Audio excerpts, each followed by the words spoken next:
উত্তর 24 পরগনার হাকিমপুর সীমান্তে ভিড় জমাচ্ছেন বাংলাদেশিরা। স্বদেশের পথে যাওয়ার জন্য অপেক্ষা করছেন তারা। কিছুদিন আগে সোমবার রাজ্যপাল সিভি আনন্দ বোসের সফরকে কেন্দ্র করে বিএসএফ ও জেলা পুলিশের কড়া নজরদারি চালানো হয় হাকিমপুর সীমান্ত জুড়ে। সেই মতো কিছু সময়ের জন্য বন্ধ ছিল সীমান্ত পারাপার। মঙ্গলবার থেকেই চেনা ছন্দে হাকিমপুর সীমান্ত পারাপারের জন্য অপেক্ষা করছেন তারা। সকলেই তারা ভারতে এসেছিলেন বেশ কিছু বছর আগে। কারোর কাছেই নেই কোনো রকম নথি।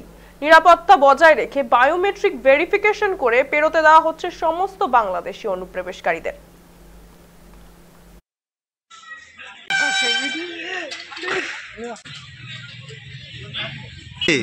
হ্যাঁ, খিদিরপুর কত বছর ধরে থাকতে? হ্যাঁ, কতদিন? 1.5 সাল। কোন দিক দিয়ে, কোন বর্ডার দিয়ে আসছিলে বাংলাদেশ থেকে?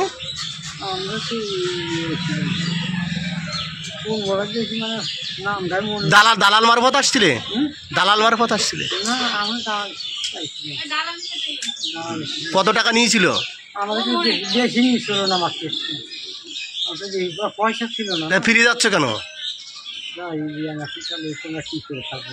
খিদিরপুর কত বছর ধরে থাকতে? 1.5 বছর।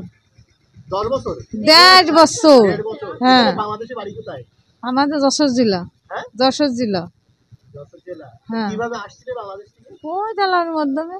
কত টাকা নিয়েছিল দালাল? ওই বেশি নেছিল না, বাড়ির ফেসের লোক তো। ওই ফিরে যাচ্ছে কেন?